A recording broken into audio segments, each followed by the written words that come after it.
Imran Khan went from cricketer to star, then Prime Minister of Pakistan. A year ago, he was ousted by a vote of no confidence. Since then, Imran Khan has been fighting for power, campaigning throughout Pakistan. A few months ago, he was shot with 4 bullets in his leg. Imran Khan sees the current government behind this attack. There are violent clashes between Khan supporters and the police. More than 140 lawsuits are filed against him, with the intention of disqualifying him from being elected, says Imran Khan when we reach him at his home in Lahore, Pakistan. Imran Khan, is your life still in danger? The people who I'm contesting elections against are the two family mafias. They're not political parties, they're family mafias. Only the parties are dominated by just their own families. Okay, so it's not a question of a democratic political party, as you know.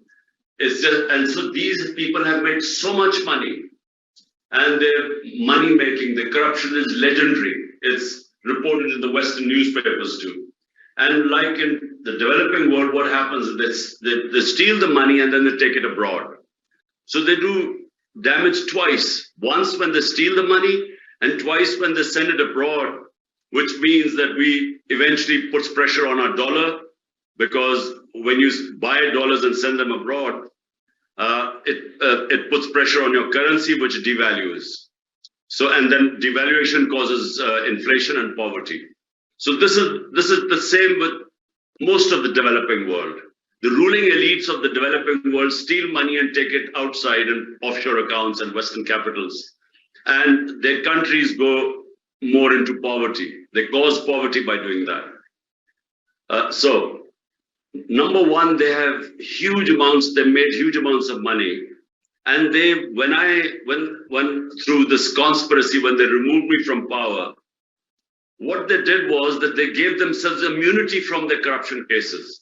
And the corruption cases were about $5 billion. So they gave themselves immunity. Now, the reason why my life is in danger is because they are worried that whenever there are elections, all the opinion polls are that sweep the elections. Of the 37 by-elections, we have swept 30 of them. So, you know, they know that my party is poised to win. So they're running away from elections. But if they have to have elections, they do not want me to be in power. So hence my life is threatened. You want elections to take place as soon as possible, whereas the government wants them as late as possible. When will they happen? Rosa, look, what we want is the constitution to be implemented. The constitution of Pakistan is very clear.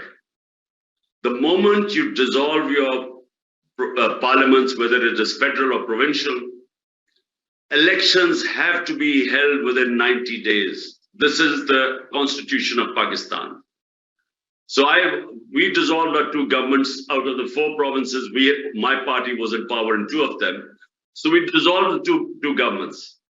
By the way, this is what all the senior leadership of the political parties, even the then who was the army chief, General Bajwa, they kept telling me that, look, if you want elections, dissolve your parliament, your governments. So we did. Now, once we dissolved our government, they are now running away from elections. They refuse to hold elections in 90 days. We went to the Supreme Court. The Supreme Court has given a verdict that the elections have to be held in 90 days. But the government is refusing to provide money for the elections, saying we don't have the money, or saying we can't give security. So it's all excuses. But the Supreme Court now is standing firm that the elections have to be held within 90 days in these 2 provinces. So all we want is the Supreme Court verdict to be implemented according to the Constitution. How unstable is Pakistan? The instability is because there is political instability, because there are no elections. The government is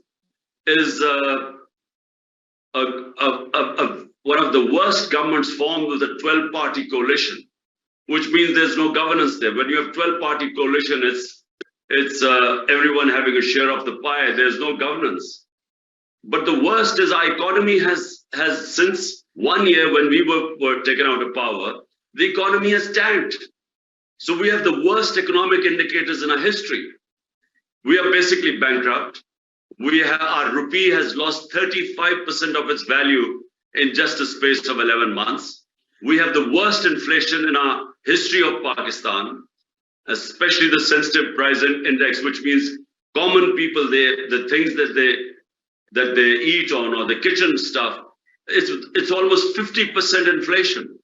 So worst inflation, then the rupee falling means, the everything imported, oil, everything has gone up, and inflation is not being controlled.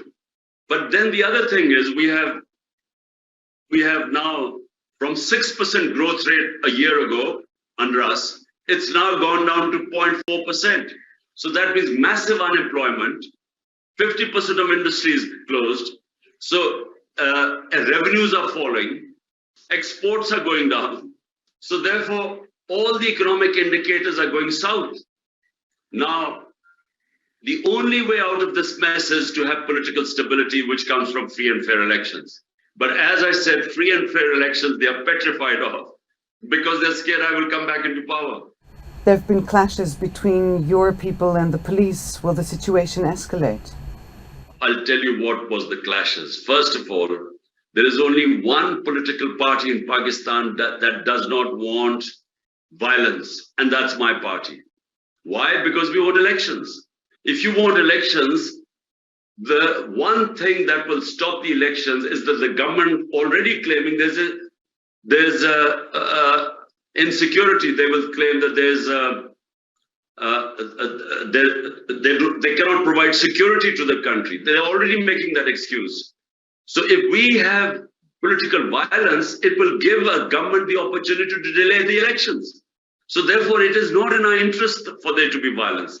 But what it is in the government's interest to have violence. So what they did, they have twice, in fact, 3 times attacked my house. And why have all my people came, the people, 2,000-3,000 people outside? Because why are the people outside my house? So you should understand this. The people who tried to assassinate me, which I told you in the beginning, are all in power. Everyone here believes me that the government will try and kill me again. So that's why the people are here to protect me. This is about, so far, 5 times the police has come to arrest me. Not in my house when I was in Islamabad. And every time people found out, they would rush to my house. Why? Because firstly, they're all trumped up charges. People in this country know me for 50 years. I've never broken a law. I'm the most well-known Pakistani in this country. I'm the biggest fundraiser and I'm the biggest fundraiser in the country, because I have done the biggest charity work. So the reason I do it is because people trust me with their money. So they do not believe that in last 5 or 6 months, I have 445 criminal cases against me. 40 cases of terrorism. So each time the case goes to the court, we end up in a court, the cases get thrown out. Because even a hardened criminal cannot have 15 criminal cases in one day. Even the worst terrorist cannot have committed so many crimes in such a short space of time. So no one believes it.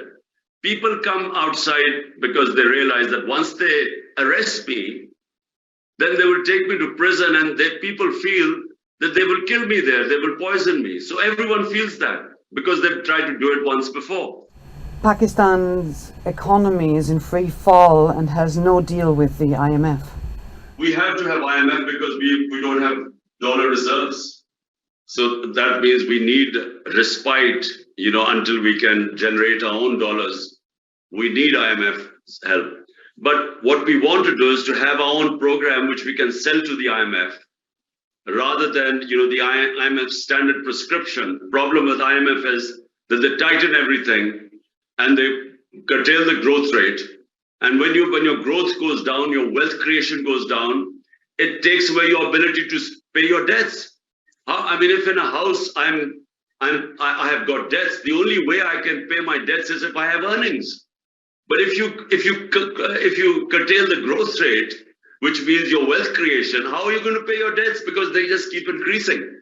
So we are coming up with a program, and we will, if and when, God willing, we come into power, we will have our own program with the IMF, what we intend to do.